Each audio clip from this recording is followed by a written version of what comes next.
सोचिए, एक ऐसी पढ़ाई लिखाई का सिस्टम जहां रट्टा मारने की कोई गुंजाइश ही ना हो और हर किसी को अपनी पसंद के सब्जेक्ट पढ़ने की पूरी आज़ादी मिले। जी हाँ, कुछ ऐसा ही एक सपना लेकर आई है भारत की नई राष्ट्रीय शिक्षा नीति 2020। पूरे 34 साल, एक लंबा इंतजार, उसके बाद आया ये बदलाव जो सिर्फ एक पॉलिसी नहीं बल्कि हमारे देश के भविष्य को बदलने का एक पूरा रोड मैप है। तो चलिए आज इसी को अच्छे से समझते हैं।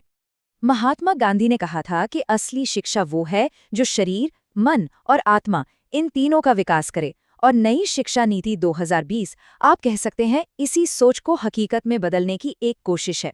मतलब इसका मकसद सिर्फ किताबी कीड़ा बनाना नहीं है, बिल्कुल नहीं, बल्कि ऐसे लोग तैयार करना है जो क्रिएटिव हों, प्रॉब्लम सॉल्विंग स्किल्स रखते हों और 21वीं सदी के जो चैलेंजेस हैं ना, उनके लिए पूरी तरह से तैयार हों।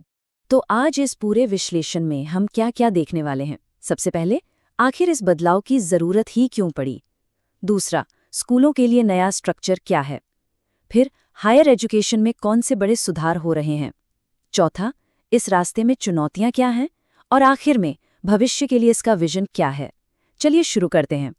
तो सबसे पहला और सबसे जरूरी सवाल कि भाई आखिर 34 साल बाद इतने बड़े बदलाव की जरूरत पड़ी ही क्यों? मतलब हमारा जो पुराना एजुकेशन सिस्टम था उसमें ऐसी क्या कमियां थीं जिन्हें बदलने की नौबत आ गई? चलिए इसी सवाल का जवाब ढूंढते हैं। देखिए, जो पिछली बड़ी शिक्षा नीति थी वो आई थी 1986 में। एक मिनट रुक कर सोचिए, 1986। तब न तो इंटरनेट था, न ही स्मार्टफोन। दुनिया कहाँ से कहाँ पहुंच गई, लेकिन हमारी शिक्षा नीति लगभग वहीं की वहीं खड़ी रही।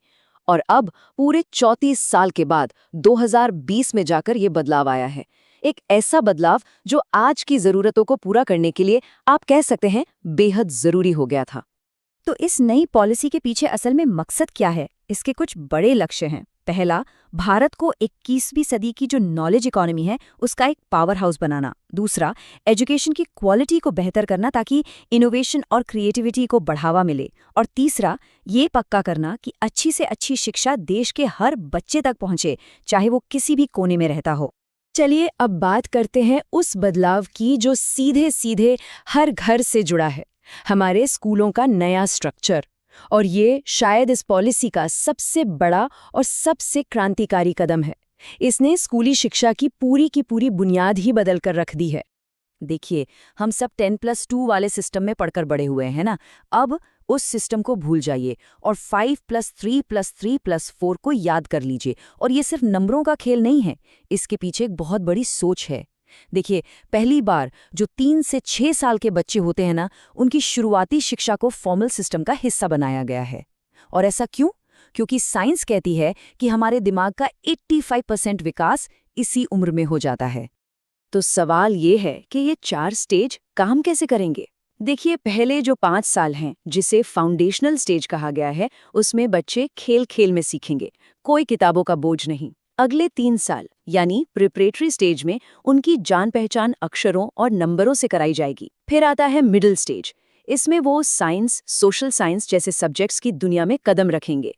और आखिर के जो 4 साल हैं, सेकेंडरी स्टेज, उसमें उन्हें अपने पसंद के विषय चुनकर अपना रास्ता बनाने की पूरी आज़ादी होगी।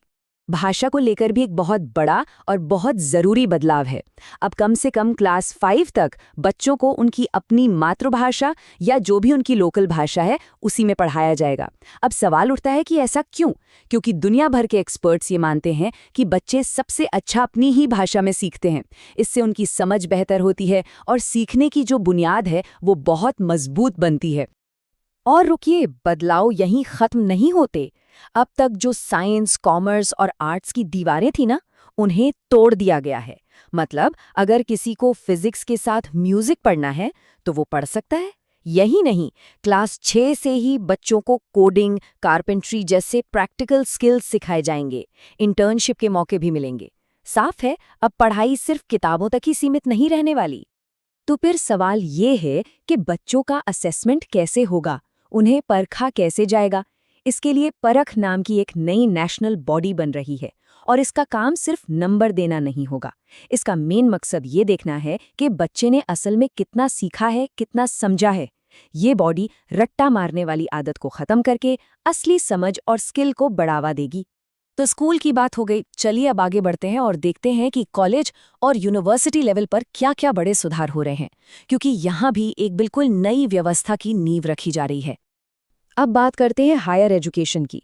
यहाँ सबसे बड़ा मिशन है ज़्यादा से ज़्यादा युवाओं को कॉलेज तक पहुँचाना। जानते हैं अभी क्या हाल है? अभी 100 में से सिर्फ 26 युवा ही कॉलेज जा पाते हैं। इस आंकड़े को 2030 तक 50 तक ले जाने का लक्ष्य है, और इसके लिए कॉलेजों और यूनिवर्सिटीज में 3.5 करोड़ नई सीटें जोड़ी जाएंगी। हायर एजुकेशन में ये शायद सबसे बड़ा गेम चेंजर है। देखिए, अब अगर कोई स्टूडेंट किसी भी वजह से अपनी डिग्री बीच में छोड़ देता है तो उसकी मेहनत बेकार नहीं जाएगी।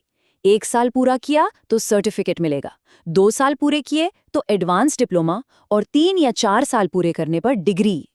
इससे उन लाखों स्टूडेंट्स को फायदा होगा जिनकी पढ़ाई किसी न किसी वजह से अधूरी रह जाती थी। और ये सब मुमकिन होगा एकेडमिक बैंक ऑफ क्रेडिट या एबीसी के जरिए। इसे एक तरह का डिजिटल बैंक अकाउंट ही समझिए। बस फर्क ये है कि इसमें पैसे की जगह आपकी पढ़ाई के क्रेडिट जमा होंगे। मान लीजिए आपने एक कोर्स दिल्ली यूनिवर्सिटी से किया, दूसरा आईआईटी से। आप इन सब के क्रेडिट्स इस बैंक में जमा कर सकते हैं, और जब आपके पास डिग्री के लिए ज़रूरी क्रेडिट्स जमा हो जाएंगे तो आपको डिग्री मिल जाएगी। कितना फ्लेक्सिबल है ना। अब तक क्या होता था कि हायर एजुकेशन को यूजीसी, एआईसीटीई जैसी कई अलग अलग बॉडीज कंट्रोल करती थी।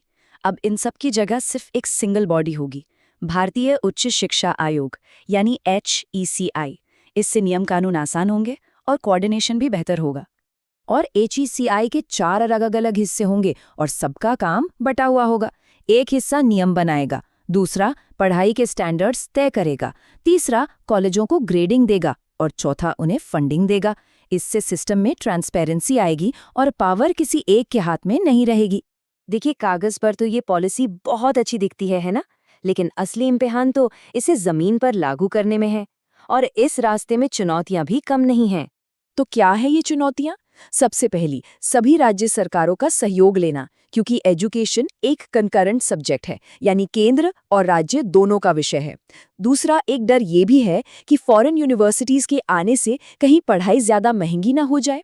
फिर जीडीपी का 6% शिक्षा पर खर्च करने का जो टारगेट है, उसे पूरा करना एक बड़ी चुनौती है। और हाँ, अच्छे ट्रेन्ड टीचर्स की कमी को पूरा करना, खासकर छोटे बच्चों को पढ़ाने के लिए, ये भी एक बहुत बड़ी बाधा है। लेकिन इन चुनौतियों के बावजूद अगर इस पॉलिसी को सही स्पिरिट के साथ लागू किया गया तो ये भारतीय शिक्षा का चेहरा पूरी तरह से बदल सकती है। तो आइए देखते हैं कि सफलता आखिर दिखेगी कैसी। अगर ये पॉलिसी सही तरीके से लागू हो गई तो ये भारत को एजुकेशन के मामले में दुनिया के टॉप देशों की लाइन में खड़ा कर सकती है। सोचिए, ये एक ऐसी जनरेशन तैयार करेगी जो सिर्फ नौकरी ढूंढेगी नहीं, बल्कि नौकरियां पैदा करेगी, जो प्रॉब्लम्स का हिस्सा नहीं बल्कि सॉल्यूशन बनेगी। तो इस पूरी बातचीत का सार क्या है? कुछ बातें हैं जो हमें याद रखनी चाहिए। पहला, होलिस्टिक लर्निंग पर जोर, यानी रटने की जगह समझने पर फोकस। दूसरा, स्टूडेंट्स के लिए ज्यादा फ्लेक्सिबिलिटी और ज्यादा चॉइस। तीसरा, एक सिंगल रेगुलेटरी फ्रेमवर्क। और चौथा, प्री स्कूल से लेकर सेकेंडरी एजुकेशन तक हर किसी तक शिक्षा की पहुंच बनाना। लेकिन आखिर में एक बड़ा सवाल बचता है, क्या ये पॉलिसी वाकई भारतीय शिक्षा को बदल पाएगी? क्या ये हमें 21वीं सदी के लिए विश्व स्तरीय बना पाएगी? इसका जवाब तो खैर आने वाला वक्त ही देगा, और इस बात पर निर्भर करेगा कि इसे लागू कैसे किया जाता है। आज का यह विश्लेषण दृष्टि IAS के लेखों पर आधारित था।